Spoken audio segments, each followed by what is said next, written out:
Hey, it's Chandra from Glow Living. Yesterday I sat down to write my newsletter for the week, and it turned into a 5-page diatribe on New Year's resolutions and getting healthy. So I thought I'd jump on here and make a quick video instead, so it'll save you all that reading.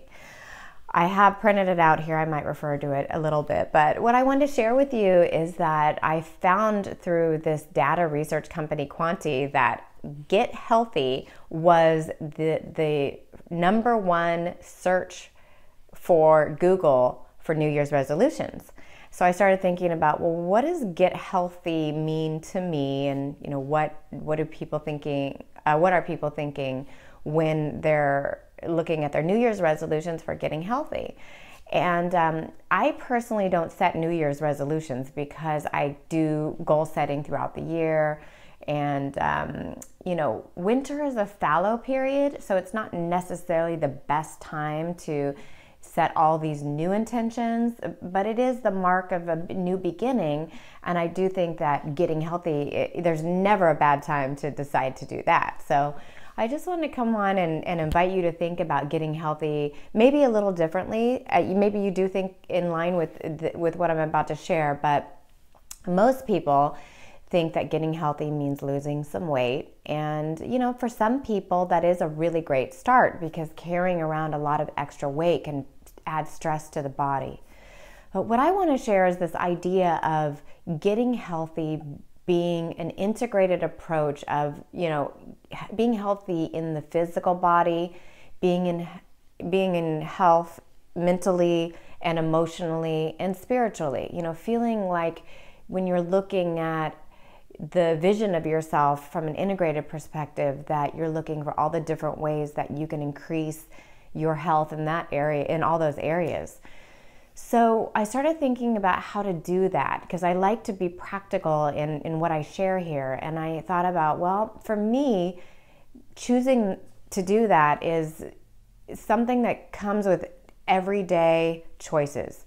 It's not just I'm going to do a 12-week Get Fit program and then call it a day. It's really more about making decisions every single day on everything that is related to my health. So it could be what I eat, what I put in my mouth, what I drink, whether I drink alcohol or not, whether I eat foods that are, have nutritive value, or if I'm just eating for the pleasure of the taste of it.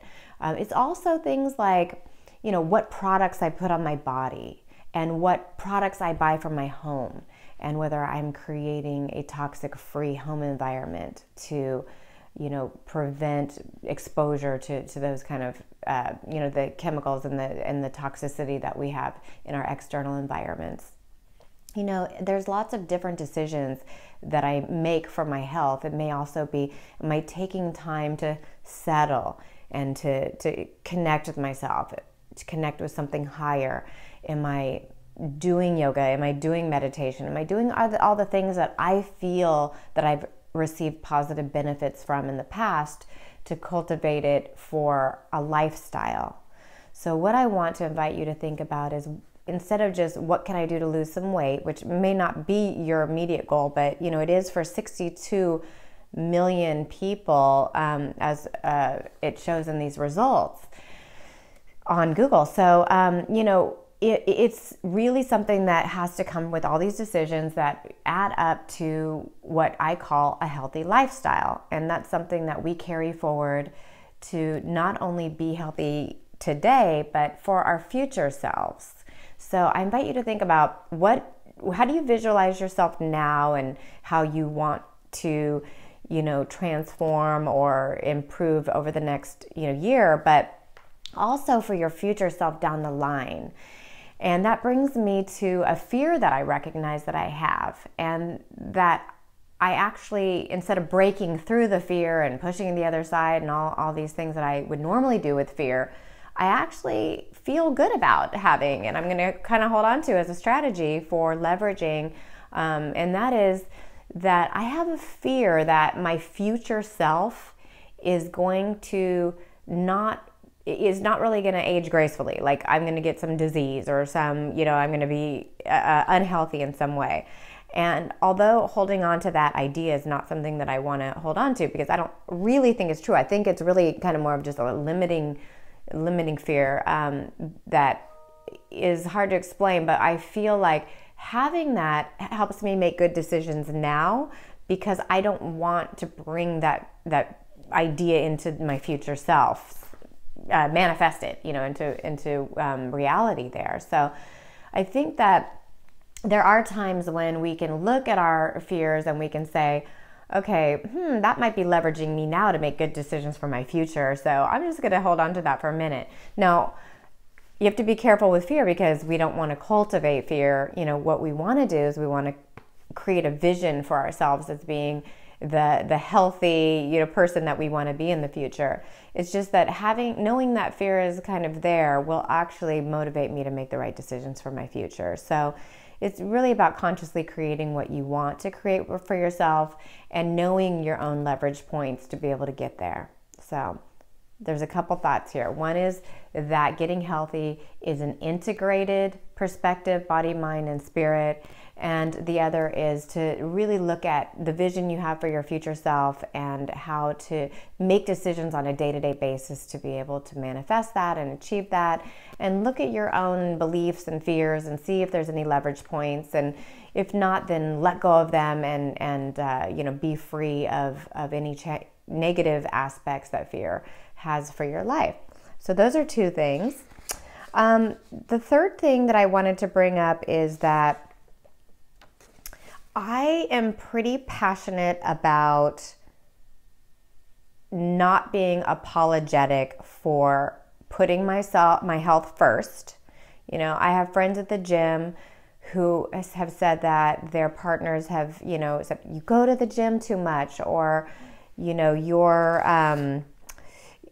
you're always on a diet or something. And I think that we do need to honor the needs of our partner, because clearly that means that maybe they need more extra quality time from you, or something that they're not getting.